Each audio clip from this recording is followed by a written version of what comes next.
nouvelle vidéo consacrée aujourd'hui à un Ventirad. Il débarque de la galaxie Cooler Master, il se nomme le Master Air G100M. Comme vous l'avez vu au niveau de l'introduction, on a un gros focus sur le design avec de l'originalité type soucoupe volante mis en évidence par un RGB qui va travailler en périphérique, mais également au niveau du ventilateur central. On a une solution de type Top Flow, on a également de l'originalité au niveau de l'architecture avec un unique caléoduc massif, plus de 4 cm de diamètre. On va regarder ça. Ce que je vous propose au niveau de la vidéo, comme toujours, un petit unboxing. Ensuite, on attaquera ses caractéristiques. Et bien écoutez, on attaque tout de suite. Donc ce Master Air G100M est livré dans une boîte aux couleurs caractéristiques de chez Cooler Master et en particulier avec une mise en évidence de son rétroéclairage RGB et de son look un peu particulier. À l'intérieur de la boîte, on va donc retrouver normalement, je l'espère, le Ventirad en question que voici. Alors, je vais l'enlever, je vais juste enlever le petit plastique pour vous montrer. Voilà, comme ceci. Donc voici la bête et on retrouve également le caléoduc que je vous parlais tout à l'heure, massif de plus de 4 cm de diamètre. Normalement, sur le fond de la boîte, je vais ceci, voilà, sur le fond de la boîte, on va retrouver ça, ça va être tout ce qui va être fixation pour l'adapter à différents types de sockets, qu'on soit chez Intel ou chez AMD. On retrouve également, vous savez, une télécommande, puisqu'il sera possible de pouvoir piloter son rétroéclairage de manière manuelle ou encore le brancher directement sur une carte mère compatible.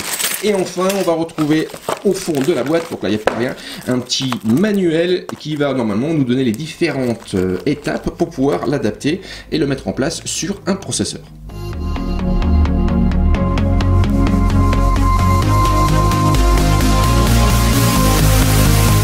Donc au niveau du design, on est quand même sur un Ventirad très original proposé par Cooler Master. Ce Master Air G100M affiche des courbes ressemblant fortement à une soucoupe volante débarquant directement X-File. En plus, on a un RGB qui va participer à renforcer cette philosophie. Et donc le RGB, je vous le disais tout à l'heure, va toucher plusieurs éléments. Ici, on va avoir tout autour donc de la coiffe supérieure qui est en plastique noir, donc un liseré qui va se rétroéclairer, mais également un ventilateur qui va proposer au niveau axial du RGB. En plus, on a un revêtement interne, alors je ne sais pas si vous pouvez le voir, qui est blanc, qui va participer donc à refléter la lumière et on devrait normalement avoir un rendu plutôt sympathique. Cette solution se veut relativement compacte, on a une hauteur limitée, ce qui va lui permettre de prendre place dans pas mal de boîtiers. Ici, on est sur du 74,5 mm au niveau de la hauteur.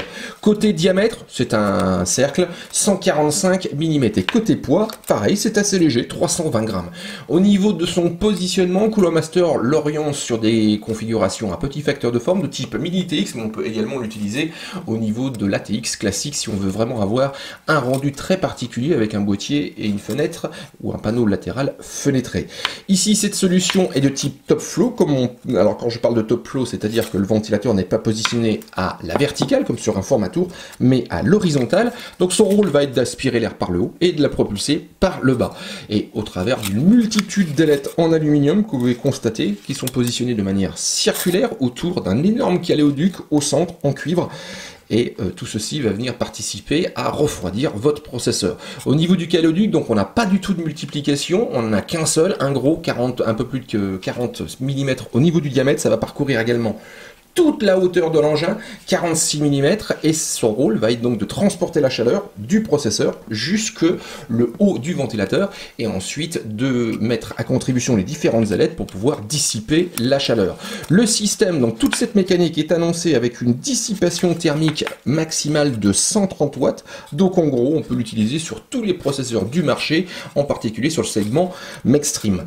Au niveau donc par contre des petites recommandations, faites attention, ça va concerner la compatibilité avec les barrettes mémoire, puisqu'ici on a quand même une hauteur assez limitée, donc du coup si vous avez des solutions avec des dissipateurs thermiques qui ont tendance à rehausser la hauteur du PCB de la barrette, ça risque de poser problème. Donc ici on a 34,5 mm. Le ventilateur est une solution PWM. Au niveau de sa vitesse, ça varie entre 600 et 2400 RPM et au maximum, il va être capable de transporter 39,3 m3 d'air par heure, donc à son plein potentiel. Au niveau de sa pression statique, on est sur une valeur de 1,6 mm de H2O.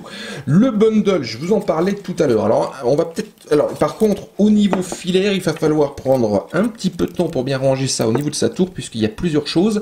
On va retrouver ici, puisqu'on a un ventilateur PWM, une connectique 4 pins, donc là, ça pose pas de souci. Et on a également donc un faisceau qui va correspondre au RGB.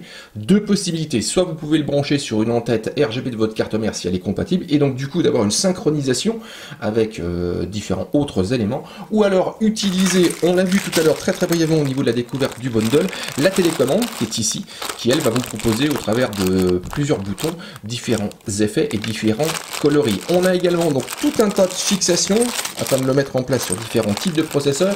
Alors chez Intel, on a la prise en charge des sockets LGA 2011 V3, 2066, 775 ou encore 1150X. Et chez AMD, ça va de l'AM4 jusqu'au FM1 en passant par toutes les autres déclinaisons FM2, FM2+, AM2, M2+, AM3 et AM3+.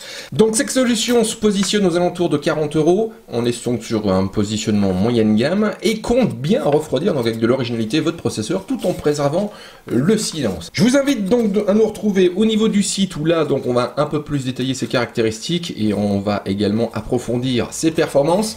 On se retrouve au niveau de la chaîne très prochainement pour de nouvelles présentations de matériel. Si vous aimez, n'oubliez surtout pas, ça fait toujours très plaisir, un petit pouce en l'air. Et quant à moi, je vous dis à très bientôt.